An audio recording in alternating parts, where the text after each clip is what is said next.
Hey guys, my name is Sarah Z with Simplicity Magnified. I want to welcome you back to my channel. Today I want to talk to you guys about my blog post called Don't Give Up on You.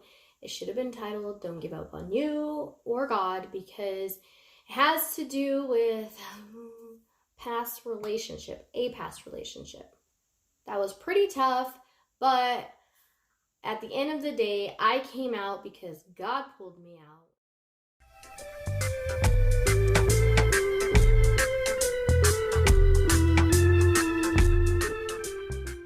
So like I said, this blog post was about a past relationship that I went through, and I have to preface and say that I don't know this person anymore. I have no idea who they are anymore. Might have changed. I don't know. That's between them and God. But this is something that I got from the entire relationship. This relationship started off, obviously, it was nice and whatever. And then it became based off of superficial stuff, like clothes and hair and fitness and diet and stuff.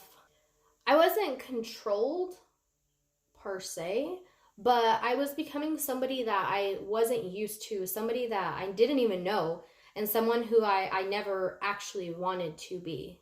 My goal in this relationship was to be accepted, to be loved, and to just be wanted. That was, at that time, that's what I was striving for. That's what I was looking for. And he was saying all the right things and doing all the right things. He took me different places and I experienced different things that I more than likely wouldn't have otherwise.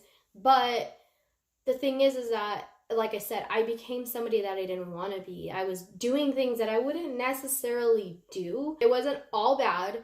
I went out of my comfort zone a few times, which really showed me that I was capable of doing those things.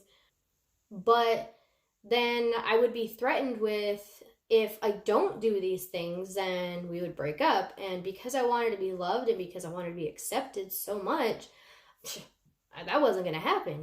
I would do and comply with whatever he was asking and whatever expectations that he had. I was allowing myself to be controlled in that way. So I really realized that I didn't have self-respect, and I actually didn't have an understanding of my identity and who I was. I was just allowing this person to mold me and shape me into a person that he wanted. When in all actuality, I should have been focusing and looking to God to remind me and show me my identity in Him. When I think about these things, it hurts, but it hurts in a different way. I mean, I'm, getting over that stuff, but it hurts in that I feel bad for myself at that time, if that makes sense. Like, I'm here in the present, and if I look back at this person that I was, I just am heartbroken for her. I just feel so bad for her and what she went through. But not only that, also what she was missing out on because she wasn't focusing on her identity in Christ. Nobody should ever go through this kind of a thing in any type of relationship. This should not be something that is a norm. If other people are trying to dictate what you do or trying to change who you are, it's not a good sign. Your identity and my identity should be solely in Christ. And if you have a relationship with Jesus, then your identity is in Christ. And if we're not focusing on that, though, it's hard to understand what exactly your identity is. Looking back, I know at that time, both of us were not clear on who we were in Christ and what our roles were in the relationship. And so, therefore, we both were somewhat hurt. Well, I could say personally, I was hurt. I don't know for him. I can't speak for him. So because those identities were unclear and not solid, the mistreatment happened. At the end of the day, God is the one who says what needs to be done when and for what reason. And the coolest part is that there's no real conditions. It's more of, you have the freedom to do this through my son Jesus. And they're going to be things that are beneficial to you, beneficial to others, and that draws closer to Him. And there's not going to be this mistreatment. There's not going to be this demeaning or hurt that comes with relationships similar to what I explained.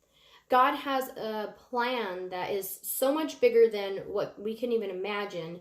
And his love goes way deeper than the superficial. He sees the things that are inside and the things that he wants to work on inside, so that ultimately they become things that are on the outside, and that we just kind of radiate his love, and then we start seeing and showing other people that they have that same identity in Christ. They are created by God, the creator of the universe, and he sees us as worthy enough to be loved despite our condition. He doesn't want us to give up on who we are and where we're going. He sees the best version of ourselves. He already sees that, and he wants us to get there. So he's going to continue to motivate us and push us to go to that place. So in case you're in any type of toxic relationship, whether, like I said, whether it's a friendship, family member relationship, or an intimate kind of relationship, know that you have your own identity in Christ,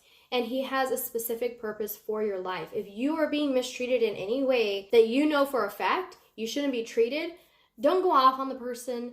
Just simply walk away from the situation, because they might have been part of the plan, but hopefully to just open your eyes up to how you don't deserve to be treated, because you're a child of God. And no, we're not always going to be respected or loved or anything, but our identity is in Christ, and therefore you are a child of God, and you are not supposed to be treated like dirt. Get out of any toxic relationships. Just do it. God has a bigger plan than a toxic relationship. But the beauty of it, let me just go ahead and end with this. The beauty of that toxic relationship that you might feel like you're stuck in, let me tell you, you're not stuck. Okay? And if you feel stuck, talk to God, and I promise he will pull you out, because that's what happened in this relationship. I felt like I couldn't get out because, oh my gosh, I couldn't lose him. Blah, blah. And I prayed. 3 days later, the relationship was over. That's all I got to say about that. So if you are in a toxic relationship, get out. Get out. Start living your purpose. Start living in your identity in Christ and his plan for your life, because right now, not saying it's a waste of time, but there's work to be done. There's growth to be done in yourself and in your identity, and God has such a big plan. He wants to use you to share your story, to encourage other people to be the best version of themselves through God and God only. Don't give up on you. Don't give up on God and thinking that he's too far out of reach. Trust me, he's right there with you, even though it might be a rough time in this toxic relationship right now. Just call on him and ask him to pull you out, and he will. He wants you to call on him. Once you're out of that toxic relationship, get to work on your relationship with God so that he can start showing you your identity and showing you how you need to live through that, and in that to share your story and help encourage others to do the same. If you know anybody who needs this video, please share it with them. Let them know that they are so much more worthy to be loved unconditionally by God, and they need to know that today. Share it with them, and also leave in the comments below what your biggest aha moment was from this video. I'd really appreciate it. Until next time, guys, love God, love others. Bye.